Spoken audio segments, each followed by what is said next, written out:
আসসালামু আলাইকুম, আপনাদের সবাইকে হাফমিনিট রেসিপির পক্ষ থেকে শুভেচ্ছা অভিনন্দন। আজ দুপুরে আমার আর বাবলিশনের মেনু হচ্ছে, আমি রাইস কুকারে ভাত রান্না করেছি, কারণ আমি রাইস কুকারে রান্না করে খুব মজা পেয়েছি। তাই আমি আমার বাবলিশনে আজকেই গ্যাস সিলিন্ডার কিনে দিয়েছি, কিন্তু আমি রাইস কুকারে রান্না করে যেহেতু মজা পেয়েছি তাই রাইস কুকারই রান্না করি। এটা যেহেতু আমার আম্মুর রাইস কুকার, আর এই রাইস কুকারটা অনেক আল্লাহর রহমত আছে, যার কারণে আমি সব কিছু রান্না করতে পারি।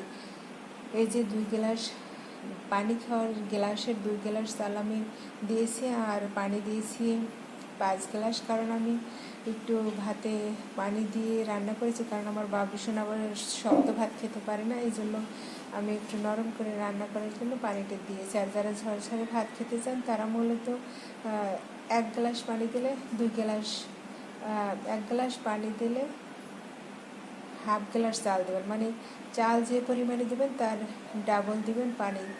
এভাবে পোলাও রান্না করা যায়, বিরিয়ানি রান্না করা যায়, সবই চালের যেতটুকু চাল তার ডাবল পানি দেবেন, তাহলে ভাত রান্না খুব সুন্দর হয় এবং ঝরঝরে হয়। এরপরে আমি যা রান্না করেছি, আমি আর বাবলু সেনা অনেক দিন পরে বাজারে গিয়েছিলাম। বাজারে গিয়ে আমার বাবলুতে জিজ্ঞেস করে কি কিনবো, আমার তো সেদিকে মন নেই, আমি ভিডিও করি, দৃশ্য দেখি।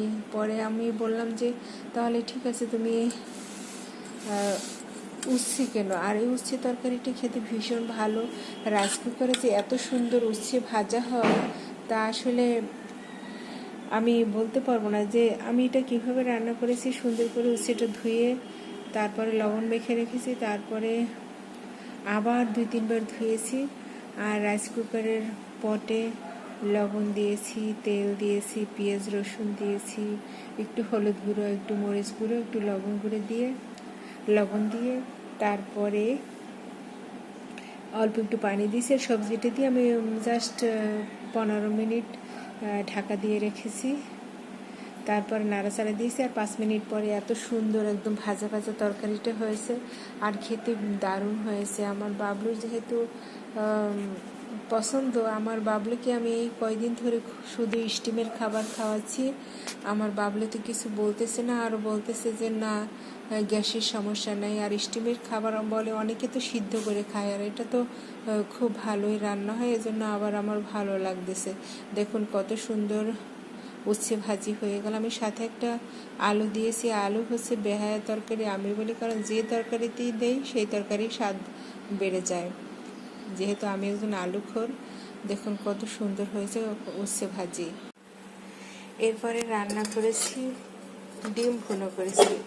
আর ডিমটা কীভাবে ভুনো করেছি আমি বলছি। আমি করেছি প্রথমে তেল দিয়েছি, পেঁয়াজ রসুন, হলুদের গুঁড়ো, মরিচের গুঁড়ো আর ধনিয়া গুঁড়ো দিয়ে, আর পানি আর তেল দিয়ে একদম ঝোলটা ব্লক হয়ে যখন আসছে তখন আমি 4টা ডিম ছেড়ে দিয়েছি। তারপরে 10 মিনিট পরে এভাবে সুন্দর রান্না হয়ে গেল। আর এই ডিমটা আমার বাবলু সোনাকে নিয়ে আমি আজকে বাজারে গিয়েছিলাম, আমি ডিম কিনেছি, আমি আর বাবলু সোনা কিনে ওই দোকানেই রেখে দিয়েছিলাম।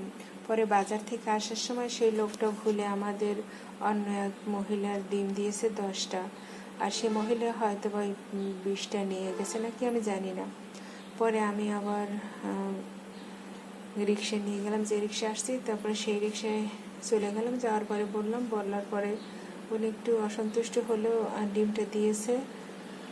তারপর আমি আবার হাঁটি পাপা করে হেঁটে আসতেছিলাম। পরে এসে দেখি আমার বাবলু সোনা সামনের গেট খুলছে, কিন্তু ভিতরের গেট খোলেনি। তারপর তো সে বসে অনেকটা সময় ছিল, প্রায় আধা ঘন্টারও বেশি। তো তারপর মন খারাপ তো অবশ্যই হয়েছে, সে অনেক ভিডিও করেছে।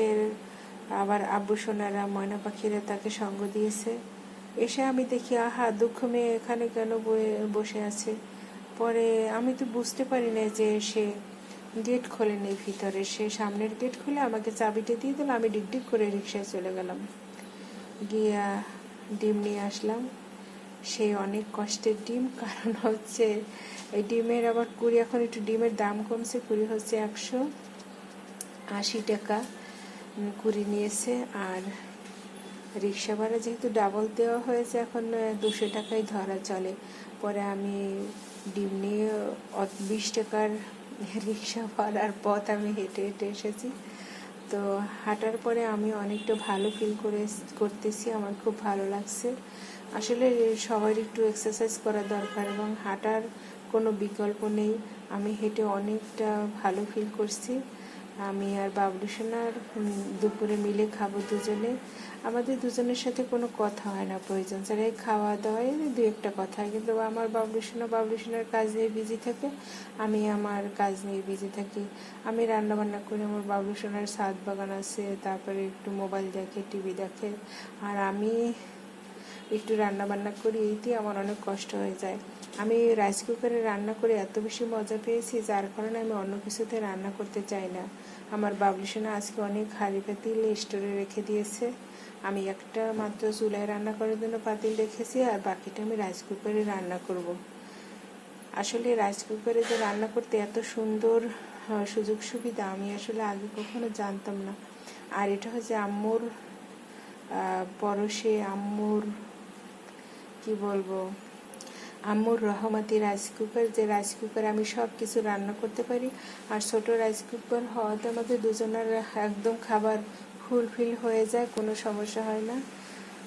আপনারাও যদি যারা শৌখিন আছেন, যারা ব্যাচেলার স্টুডেন্ট আছেন, আপনারাও এভাবে রাইস কুকারে ভাত তরকারি রান্না করে খেতে পারেন। নয় সেতে কোনো গন্ধও লাগবে না।